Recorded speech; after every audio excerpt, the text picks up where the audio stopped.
Olá, querido irmão, querida irmã, este é o programa Tesouro da Igreja. Eu, Luiz Carlos, juntamente com você, estamos aqui dando continuidade aos nossos estudos sobre a carta encíclica Dominum et Vivificantem, aquele que é Senhor e dá a vida.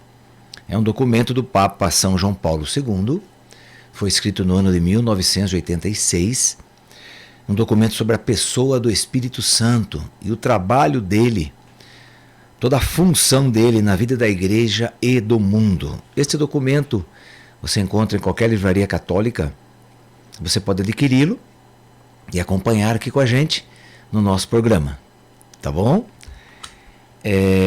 Então nós estamos no terceiro capítulo deste documento, que tem como título O Espírito que dá a vida. E nós ele está falando aqui sobre o jubileu que aconteceria então na época, né? No ano 2000. E primeiro motivo do jubileu, Cristo que foi concebido pelo Espírito Santo, já vimos isso. E hoje estamos vendo o segundo motivo do jubileu, manifestou-se a graça. Então, claro, Cristo foi concebido pelo Espírito, aconteceu tudo o que aconteceu com Jesus, né? Evidentemente, e até a sua morte e ressurreição, e daí o envio do Espírito. Então manifesta-se a graça através da vinda do Espírito Santo. Nós hoje vamos entrar no parágrafo número 54. Deus é Espírito, e os seus adoradores em espírito e verdade é que devem adorá-lo. É uma das frases, né, que Jesus falou com a samaritana na beira do poço de Jacó. Jesus pronunciou estas palavras num outro dos seus colóquios, aquele que teve com a samaritana. O grande jubileu, que será celebrado no final deste milênio e no início do seguinte, deve constituir um forte apelo dirigido a todos aqueles que adoram a Deus em espírito e verdade. Então você, nós adoramos a Deus em espírito e verdade? Você adora a Deus? Você o tem como seu Deus, como seu Senhor? E você rende graças a Ele? Você se ajoelha diante dEle, você o ama e o adora? Então, é esta pergunta. Essa afirmação que o Papa está fazendo aqui. Essa adoração deve ser para todos uma ocasião especial para meditar no mistério de Deus uno e trino, que em si mesmo é absolutamente transcendente em relação ao mundo, de modo especial em relação ao mundo visível. É, na realidade, espírito absoluto. Deus é Espírito. Bem, então, ele dizia aqui que essa adoração, que esse jubileu, deve ser para todos, então, uma ocasião especial para meditar no mistério de Deus uno e trino, que é totalmente transcendente. Bem, o que é algo transcendente? Veja, Deus é imanente, transparente e transcendente.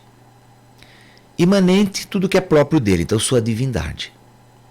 Transparente, porque ele se revela, se deixa revelar, se deixa conhecer. E transcendente, porque ele transmite o que é dele, o que é imanente dele, né? Então ele transmite para nós, quer dizer, o amor de Deus, que é a coisa principal de Deus. Não tem outra coisa a ser principal em Deus do que o seu amor por cada um de nós, que fez até dar seu próprio Filho em redenção e remissão dos nossos pecados. Então aí está, então ele transcende, ele sai de si mesmo e se declara, se entrega ao mundo, se entrega ao homem, ao ser humano, não é? Então isso é ser transcendente. Um casal, por exemplo, casou, ok, um tem que transcender para o outro, um tem que dar o seu melhor para o outro. O marido dar o seu melhor para a esposa dar o seu melhor para o seu marido. Isso é transcendência. Então, em si mesmo, esse Deus é absolutamente transcendente em relação ao mundo, de modo especial em relação ao mundo visível, claro, a nós, né? na realidade, espírito absoluto. Ok, Deus é espírito, sem dúvida. Mas, simultaneamente, e de um modo admirável, quer dizer, simultaneamente em paralelo com isso, e de modo admirável, quer dizer, algo que não tem comparação, não só está próximo deste mundo, mas está aí presente e, em certo sentido, imanente. Compenetra-o e vivifica-o por dentro. Então, olha, simultaneamente, de modo admirável, não só está próximo deste mundo, mas está aí presente. Como que Deus se faz presente no coração do ser humano? Como? Porque ele comunica o que é próprio dele, sua imanência. A imanência é o que é próprio dele, ele é divino.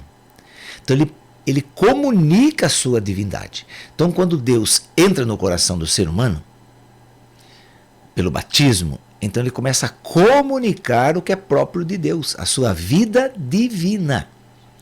Que o homem tem que ansiar por ela, quer dizer, ter desejo por ela.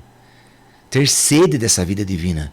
E buscar essa vida divina a cada momento, a cada instante da sua vida. É assim que o homem deve proceder, o ser humano, homem e mulher, claro. Buscar essa vida divina. Mas a tentação do mundo, as tentações do mundo, elas nos atraem muito. Então, muitas das vezes, nós vamos atrás das coisas do mundo, que são, entre aspas, mais atrativas, que é um engano, né? Uma ilusão. Tudo que é no mundo passa, não é verdade? Tudo que está no mundo passa. Riqueza, dinheiro, poder, prestígio, sexo, orgulho, arrogância, prepotência. Tudo isso passa. A única coisa que permanece é Deus. Deus é eterno, o resto tudo passa. Somente Deus é eterno. Então, aí que nós devemos aprender a buscar as coisas divinas, as coisas de Deus, que estão aonde? Dentro de nós. Olha que coisa maravilhosa. O céu inteiro está dentro de você, meu irmão, minha irmã. O céu inteiro. Deus que é Pai, Filho e Espírito Santo, esses três estão dentro de você. Pela graça imanente. É uma graça que só o Espírito pode comunicar a nós. Ele só pôde comunicar porque uma das três pessoas se encarnou e se tornou humano, sem deixar de ser divino. Então, quando Jesus se encontra com sua divindade na sua própria humanidade, então sim, a partir disso o Espírito pode comunicar ao ser humano a divindade de Deus. E é isso que nós devemos buscar. Essa divindade. Com todas as nossas forças. Com todas as nossas intenções. Colocar em primeiro lugar, primazia, primeiro lugar. Não deixar para depois. Então é isso que o Papa está aqui falando de um modo admirável. Está presente, em certo sentido imanente, porque ele comunica a sua divindade. Então ele compenetra o homem, ele vivifica o homem por dentro. Isto é válido, em especial quanto ao homem. Deus está no íntimo do seu ser, como pensamento, consciência e coração. É a mesma coisa, pensamento, consciência e coração é a mesma coisa. É o nosso espírito, é a nossa alma. Deus quer agir aí, Ele está dentro da nossa alma. Ele quer agir na nossa consciência. Ele quer mudar nossos pensamentos. Ele quer trabalhar no nosso coração, né? Coração, se você entende a alma humana, né? Nós já vimos isso. É uma realidade psicológica e ontológica que levava Santo Agostinho a considerá-lo, a dizer, interior íntimo meu, mais íntimo do que o meu íntimo. Mais íntimo do que o meu íntimo. Uma realidade psicológica e ontológica. Bom, vamos ver isso. O que é realidade psicológica? Realidade psicológica, meu querido irmão, minha querida irmã, é tudo que faz parte da psique humana. Psique é uma palavra grega. A psique são os nossos... O que tem na nossa psique? Na nossa cabeça? Vamos traduzir por cabeça, né? O que tem na nossa cabeça? Os pensamentos, desejos, emoções, tá tudo aí guardadinho. Essa nossa cabeça que nós chamamos é nosso espírito, nossa alma humana. Está tudo aí. Essa é a parte psicológica.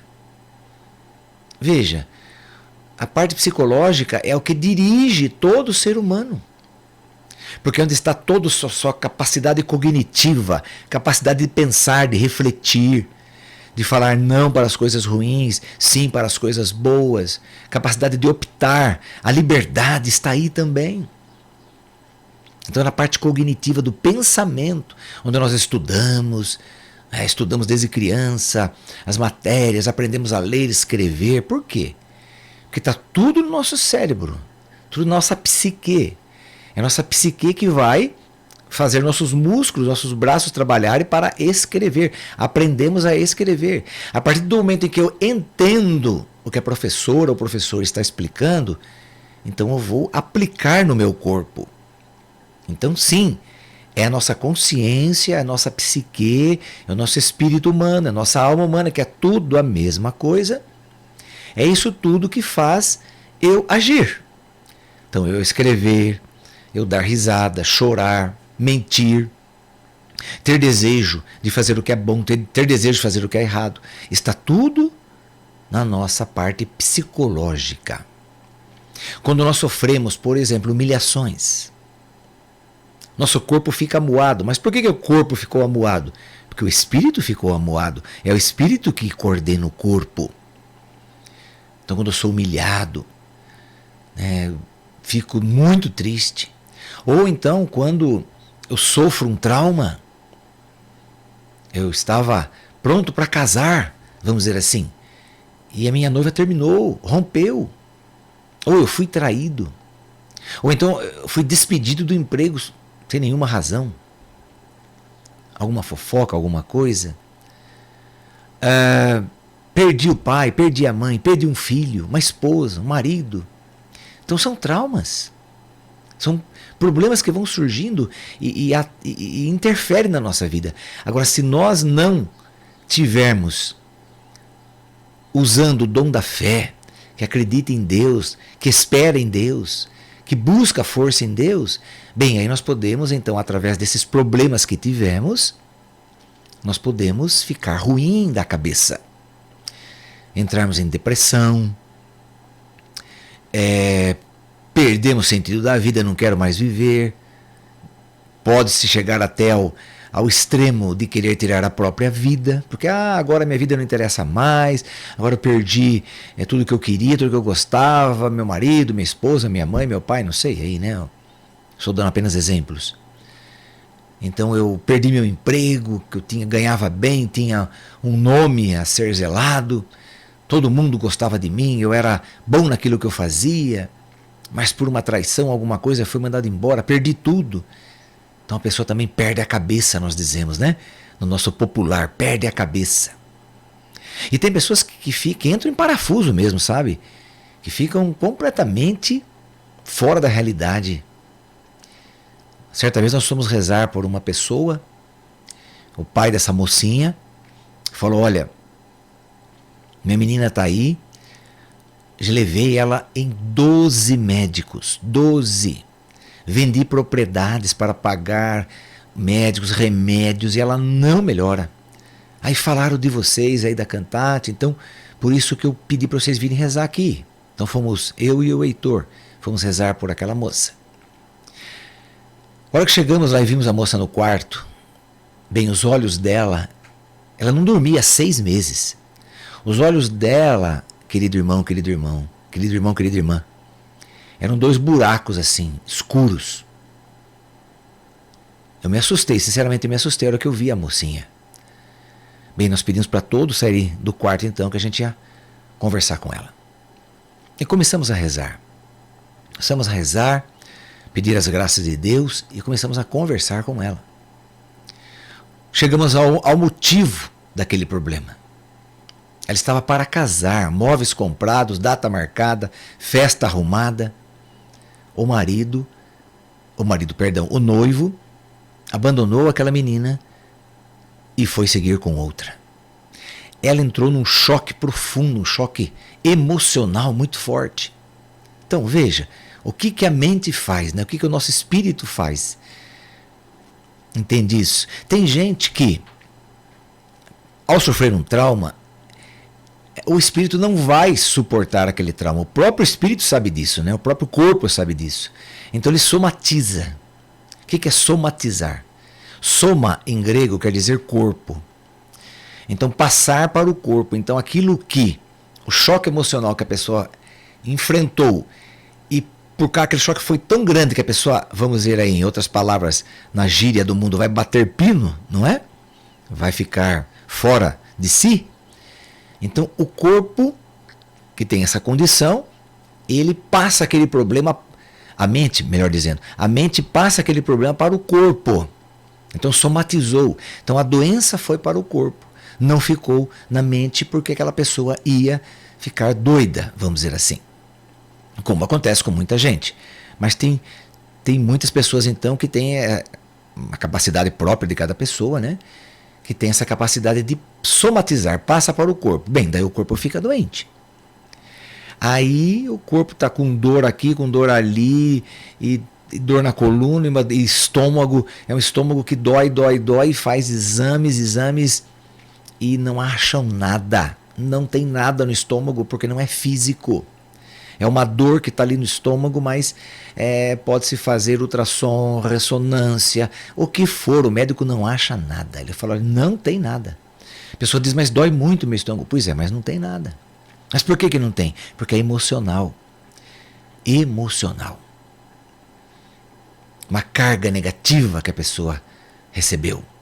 Então isso é a parte psicológica que o Papa está dizendo aqui. É uma realidade psicológica e ontológica. Agora, o que é ontológica? Ontos, o que é ontos? Em grego, então. Em grego quer dizer o que faz parte do ser. Então, ontológica, o que pertence ao meu ser. Então, aí que está o espírito, né? Ou seja, Deus está no íntimo do seu ser como pensamento, consciência e coração. Ele está na minha alma? Está na minha alma. Então, é uma realidade psicológica? É uma realidade psicológica, já percebemos isso. E é ontológica por quê? Porque está no sentido do meu ser, do meu existir, como gente, como pessoa. Então, o que é ontológica? É como pessoa, como ser que existe. Então, faz parte da minha vida, faz parte da minha história, faz parte do meu ser, sim. Deus quer fazer parte da minha vida. Então, por isso que ele é realidade psicológica e ontológica. Aí vem essa frase maravilhosa de Santo Agostinho. Como que eu considero Deus? Como que eu devo considerar Deus? Olha, você e eu, a partir de hoje, como que nós vamos considerar Deus? Mais íntimo do que o meu íntimo. Deus é mais íntimo de mim do que eu de mim mesmo. Que coisa, que frase maravilhosa. Nós sempre ensinamos isso, né?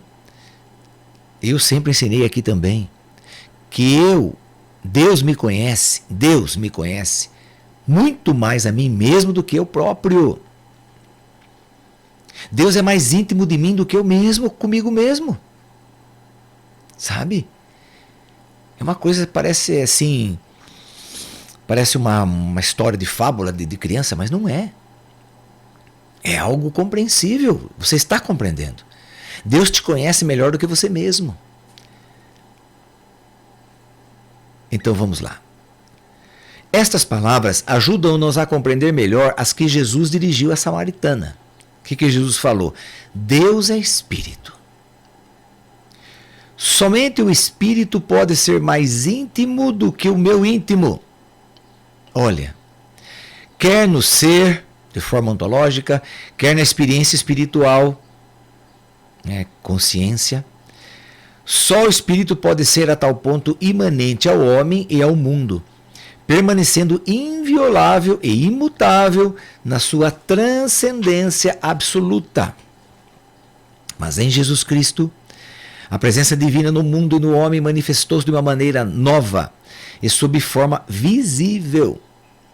Nele verdadeiramente, quer dizer, em Cristo verdadeiramente manifestou-se a graça. Bom, antes de entrar aqui em Cristo, vamos voltar um pouquinho ali atrás, né? Só o Espírito pode ser a tal ponto imanente ao homem e ao mundo, permanecendo inviolável e imutável na sua transcendência absoluta. Para encerrarmos essa parte do Espírito, para depois entrar em Jesus, é o seguinte. Olha, uma função maravilhosa do Espírito Santo dentro de nós, de Deus dentro de nós, vamos dizer assim. Mas é o Espírito que faz isso. Se você adorar a Deus, se você abrir seu coração a Deus, o que acontece? O Espírito começa a revelar para você mesmo. O que eu quero dizer com isso, Luiz Carlos? Olha, quanto mais eu me abro a Deus, quanto mais eu me abro ao Espírito Santo, mais Ele mostra a minha humanidade para mim mesmo. Daí eu deixo de ser enganado achando que eu sou um super-homem, achando que eu vou ser Deus, igualzinho Adão e Eva. Ser mais do que eu sou, querer ser outro, querer ser igual fulano, igual Beltrano. Olha como aquele rapaz é bacana, como aquele cara é legal, quero ser igual ele. Não.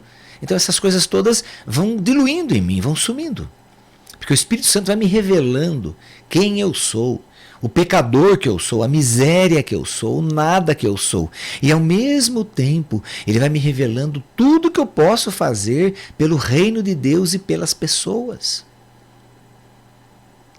E o valor que eu tenho diante de Deus. Então, Ele me mostra, primeiramente, a minha miséria. O nada que eu sou. O nada que eu sou diante do pecado, diante da maldade, diante de toda a malícia, diante de toda a miséria, a maldição. É o nada que eu sou, certo? E ao mesmo tempo Ele mostra o quanto eu posso ser útil nas mãos de Deus para trabalhar pela evangelização, para a cura, para a salvação, para a transformação de vidas, libertação de almas, o bem que eu posso fazer para a humanidade, entrando numa associação, na política, por exemplo, né? A política é tão aí bombardeada, né? As pessoas dizem, na política só tem ladrão. Não, não tem só ladrão, não. Tem também. Mas tem muita gente boa, querendo mudar o mundo. Opa, tem sim. E você pode ser mais um deles. Olha, acredite. Mas daí lá na política vão me enxotalhar, vão fazer isso comigo. Não tem problema. Jesus Cristo sofreu tanto. Por que você não pode sofrer um pouquinho? Não é? Nós estamos aqui, na Rádio Cantate, sofrendo tanto. Problemas técnicos, falta de dinheiro. Meu Deus, quantos problemas que nós já enfrentamos. Mas 15 anos estamos aqui evangelizando. E estamos só começando, como diz o slogan desses 15 anos de aniversário da rádio. Bem, mas em Jesus Cristo, então, a presença divina no mundo e no homem manifestou-se de uma maneira nova e sob forma visível. Nele verdadeiramente manifestou-se a graça. O amor de Deus Pai, dom, graça infinita e princípio de vida, tornou-se patente em Cristo. E na sua humanidade tornou-se parte do universo, do gênero humano e da história. Esta manifestação da graça na história do homem, mediante Jesus Cristo, realizou-se por obra do Espírito Santo, que é o princípio de toda ação salvífica de Deus no mundo. Ele, Deus escondido, não é Deus escondido? Ele, Deus escondido, que como amor e dom enche o universo. Não é isso mesmo? O que nós vemos na Eucaristia? Vemos o Deus escondido. Está ali. Não é?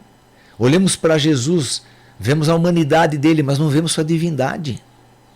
Na Eucaristia, o que podemos ver na Eucaristia? Podemos ver a divindade de Cristo. Não vemos só a humanidade ali, mas vemos a divindade. Que coisa, é um mistério profundo. Toda a vida da igreja, tal como se irá manifestar no grande jubileu, significa um caminhar ao encontro de Deus escondido, ao encontro do Espírito que dá a vida.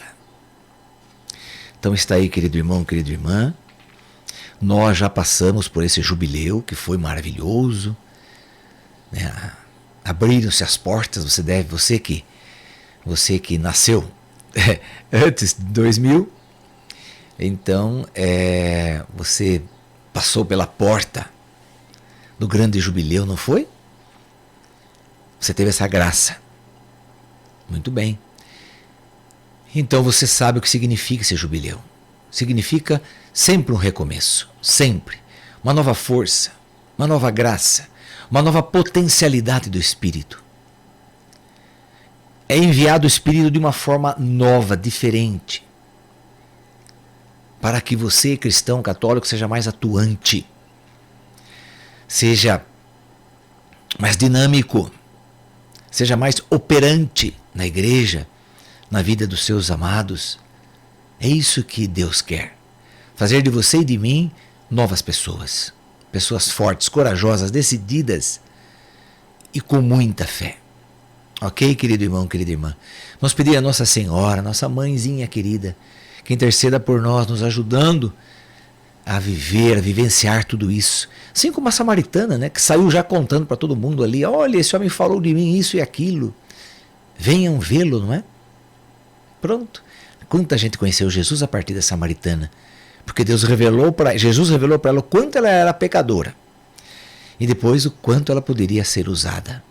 É assim que o Senhor faz. Ave Maria, cheia de graça, o Senhor é convosco. Bendita sois vós entre as mulheres, e bendito é o fruto do vosso ventre, Jesus. Santa Maria, Mãe de Deus, rogai por nós, pecadores, agora e na hora da nossa morte. Amém.